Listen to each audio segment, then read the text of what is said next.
Bikaji foods जो जाना पहचाना नाम है हर एक घर में, और 1995 में इस कंपनी की शुरुआत हुई थी। और नमकीन भुजिया से लेकर भारतीय स्नैक्स और मिठाइयाँ बनाने और बेचने का कारोबार करती है ये कंपनी, और भारतीय ऑर्गेनाइज सेगमेंट में दूसरी सबसे तेजी से बढ़ने वाली ये कंपनी है। आइए कंपनी के टॉप मैनेजमेंट से करेंगे मुलाकात। एमडी दीपक अग्रवाल साहब हमारे साथ कार्यक्रम में हो रहे हैं शामिल, जो अरे वाह, अग्रवाल साहब भी एसपी जैन से पढ़े हैं। अभी अभी राजीव राजगोपाल साहब भी एसपी जैन वाले, एसपी जैन से बड़े गजब गजब कमाल करते हैं लोग। हाँ ओके, आपने पोस्ट ग्रेजुएशन किया है वहां पर फैमिली मैनेज बिजनेस में, और इस फूड इंडस्ट्री का 20 साल से ज्यादा का लंबा गहरा अनुभव है। पहले आपको जरा आईपीओ की डिटेल्स बता दूं। जो इशू आया था 300 रुपए में, और लिस्टिंग हुई बड़ी दमदार, और अब भी 330 रुपए में, यानी कि लगभग 10% ऊपर ये स्टॉक ट्रेड करता हुआ दिख रहा है। इशू रेस्पॉन्स जबरदस्त मिला था, लगभग 27 गुना इशू भरा, यूआईबी कैटेगरी में 80 गुना, एचएनआई 7 गुना, रिटेल 5 गुना। अग्रवाल साहब बहुत बहुत स्वागत है। सबसे पहले तो सर बधाई स्वीकार करें, आपकी नई पारी की शुरुआत हो चुकी है। Thank you sir. अच्छी लिस्टिंग भी हुई है, 10% स्टॉक आपका ऊपर भी ट्रेड कर रहा है, रेस्पॉन्स जबरदस्त मिला, क्यूआईबी से 80 गुना भरना इशू छोटी बात नहीं है किसी भी लिहाज से। तो बताएं सर, जिस तरह का रेस्पॉन्स मिला है, जैसी लिस्टिंग हुई है, आपकी उम्मीद के मुताबिक है, कम है, ज्यादा है? सबसे पहले थैंक यू, शुक्रिया। उम्मीद से सर बहुत ज़्यादा है, अच्छा है। हम लोग यही एक्सपेक्ट कर रहे थे, और हमें क्यूआईबी से, सभी एंकर इन्वेस्टर से, हमारे सभी शेयर होल्डर से, रिटेल से, अपने एम्प्लॉय कोटा से और एचएनआई से, हमें सभी से ही बहुत अच्छा सपोर्ट मिला, अच्छा रिस्पांस मिला। मैं उन सब के लिए सबसे पहले आभार प्रकट करना चाहूँगा और थैंक यू कहना चाहूँगा। बिल्कुल। अग्रवाल साहब, एक पर्सनल सवाल है मेरा आपसे, आपकी पसंद को लेकर। जब भी कोई बड़ा खुशी का मौका आपकी जिंदगी में आता होगा, जैसे आज लिस्टिंग हुई है, तो आप कैसे मनाते हैं? मिठाई खाकर या नमकीन भुजिया खाकर?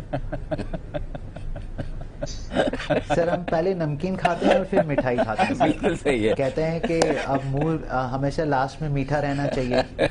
और वैसे भी जब आप इतनी बड़ी भुजिया की ब्रांड है, तो आपका तो बनता ही पहले। बिल्कुल। तो चलिए, आज आपके लिए मीठा और नमकीन दोनों ही खाने का वक्त है। बढ़िया दमदार शुरुआत हुई। अब आपकी कंपनी को लेकर जो निवेशक है, जिन्होंने इतना भरोसा जताया है, अब लिस्टिंग हो चुकी है, आप थोड़ी आगे फ्यूचर की बात भी कर सकते हैं, नंबर्स देना चाहें तो आपकी मर्जी। अदरवाइज मैं ये चाहता हूं, अगले 1 से 3 साल के लिए कंपनी का क्या विजन है, कहां आप इस कंपनी को पहुंचाना चाहते हैं, जरा उसके बारे में बताएं। सर अगले 1 से 3 साल में अभी कंपनी का कुछ फोकस मार्केट्स हैं, जैसे उत्तर प्रदेश है, कर्नाटका है, नियर बाई स्टेट्स है राजस्थान के, जैसे पंजाब, हरियाणा, दिल्ली, एनसीआर। पहले हम लोग वहाँ पे अभी टॉप 5 में अभी हमारा आने का प्लान है, और हम उसको कवर करेंगे मार्केट को। अपना जो हमारी एग्जिस्टिंग मार्केट है उसमें हम अपना शेयर परसेंटेज बढ़ाएंगे। हमारी कुछ मैन्युफैक्चरिंग यूनिट्स हैं जिनको अभी हमने रिसेंटली लगाया है, उनका अभी हम लोग पूरी कैपेसिटी और कैपेक्स पे ध्यान देके उनको पूरा कवर अप करेंगे। और साथ में हम लोग आखिरी 5 साल से 6 साल से हर साल 20% कैगर की ग्रोथ पे कर रहे हैं, तो अगले 3 से 4 साल भी हम लोग यही एक्सपेक्ट कर रहे हैं कि हम लोग 20% कैगर पे ग्रो करेंगे। ये इंटरेस्टिंग चीज है कि 20% सालाना ग्रोथ की उम्मीद अगले 3-4 साल के लिए की जा सकती है। आपकी जो कैपेसिटी यूटिलाइजेशन के मैं आंकड़े देख रहा था, भुजिया में जरूर आपकी 56% कैपेसिटी आप यूज करें, बाकी सब में कम है। तो क्या नियर फ्यूचर में अगले साल 2 साल जी, जो आप 20% सालाना दर से बढ़ना चाहते हैं, उसके लिए कोई नई कैपेसिटी लगाने की जरूरत होगी, या अभी जो है उसी से काम चल जाएगा? सर अभी लास्ट ईयर जैसे गवर्नमेंट ने हमें पीएलआई स्कीम सैंक्शन करी है, जहां पे हमने 430 करोड़ रुपीस कमिट किया था इन्वेस्ट करने को। तो इसलिए हमारे जो प्लान्स थे हमने एग्रेसिवली प्लान किया, और एग्रेसिवली प्लान करके ये सारी यूनिट्स जैसे असम में, बिहार, कानपुर, साउथ इंडिया, और आने वाली 2 यूनिट और है, जैसे फ्रोजन फूड फैक्ट्री है और पटना में है, और हम लोग प्लान कर रहे हैं रायपुर भी। तो ये सारी यूनिट्स अभी इसी 1 साल में आ जाएंगी। तो फिर हमारा जो 1 साल बाद में जो कैपेक्स है वो बहुत नॉमिनल कैपेक्स होगा, 40-50 CR maximum for new product development and for maintenance.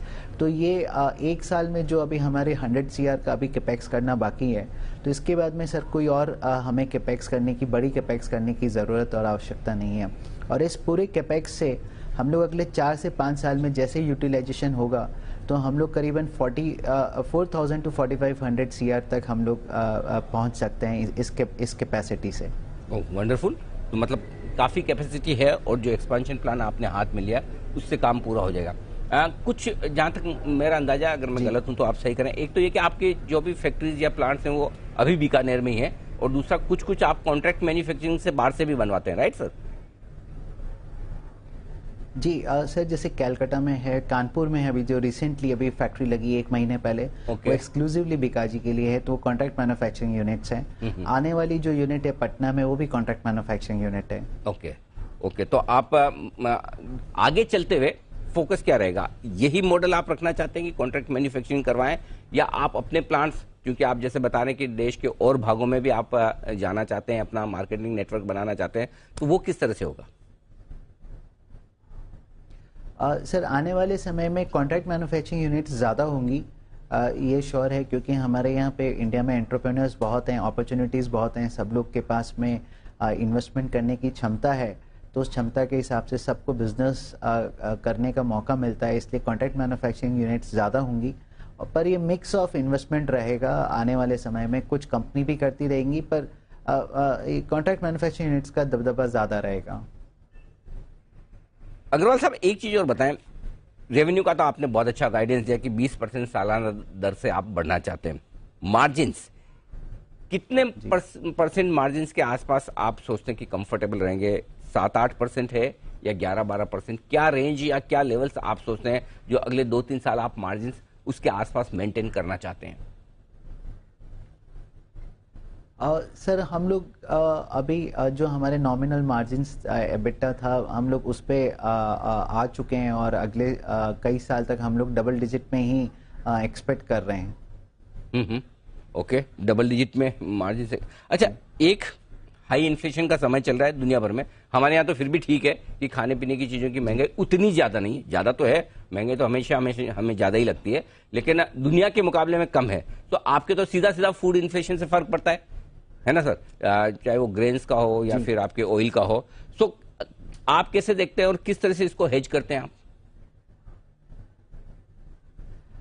Sir, ये सारा मार्केट कमोडिटी मार्केट है, और कमोडिटी मार्केट के हिसाब से हम लोग चलते हैं जी। हम लोग कोई ज़्यादा हेज नहीं करते हैं किसी भी तरह का, क्योंकि हमारे यहाँ पे जो किसान है वो हर दिन माल बेचता है, और हमारे जो ट्रेडर्स हैं उनके पास भी कुछ लिमिट स्टॉक्स होते हैं, और जैसे गवर्नमेंट की पॉलिसीज़ पे भी बहुत फ़र्क पड़ता है, जैसे वो ऑयल की चाहे वो सब्सिडीज़ हो या फिर ड्यूटीज़ हो, तो ये हेज हम लोग ज़्यादा नहीं करते हैं, पर कमोडिटी मार्केट के अनुसार हम लोग भी प्लस माइनस करते हैं। अगर कभी रेट बहुत ज़्यादा बढ़ते हैं तो हम मार्केट में उसको पास ऑन करते हैं, पर मार्केट में पास ऑन करने के लिए हमें करीबन 30 to 40 डेज लगते हैं। अच्छा सर, कोई डिविडेंड पॉलिसी आपने बनाई है या आप बनाने का इरादा रखते हैं लिस्टिंग होने के बाद? बिजनेस पॉलिसी, डिविडेंड कितना आप, क्योंकि कमा तो रहे हैं आप, फर्स्ट क्लास कैश फ्लो भी आपके बढ़िया है। जी जी जी जी। तो सर, डिविडेंड पॉलिसीज हम लोग ने अभी तक अपने सारे इन्वेस्टर्स और जितने भी हमारे इन्वेस्टर्स थे उनको हमने डिविडेंड दिया है, आगे भी देंगे, और पॉलिसी की सर अब वो रूपरेखा अब बनेगी अच्छे से, तो जब भी बनेगी मैं आपको ज़रूर फॉरवर्ड करूंगा। तो ये आपके लिए डिविडेंड पॉलिसी। अच्छा, आखिरी सवाल अग्रवाल सर, ये अभी मैं आपके ये सारे तस्वीरें देख रहा था आपसे इंटरव्यू बात करते करते, ये आपके रसगुल्ले पे लिखा है गोल मटोल, और शायद गुलाब जामुन पे भी कुछ ऐसे गोलम गोल। सही में यही नाम से आप रसगुल्ले बनाते हैं? जी। गोल मटोल। जी सर, ये कुछ हमारे जितने भी प्रोडक्ट्स हैं उनको हमने एक सब ब्रांड और सब प्रोडक्ट बना रखा है। अच्छा। जिससे इसकी एक अलग से पहचान बने बाजार में, कि भाई कोई भी कहे तो रसगुल्ला ना कहे, वो कहे कि मुझे रसगुल्ला चाहिए तो गोल मटोल रसगुल्ला चाहिए। अरे वाह। जिससे वो बिकाजी का एक रिप्रेजेंट हो। और गुलाब जामुन का नाम गोलमोल रखा है? गोलम गोल। गोलम गोल। हाँ, गजब, मतलब जी, नाम सुन के ना, मतलब खाने का मन हो जाए।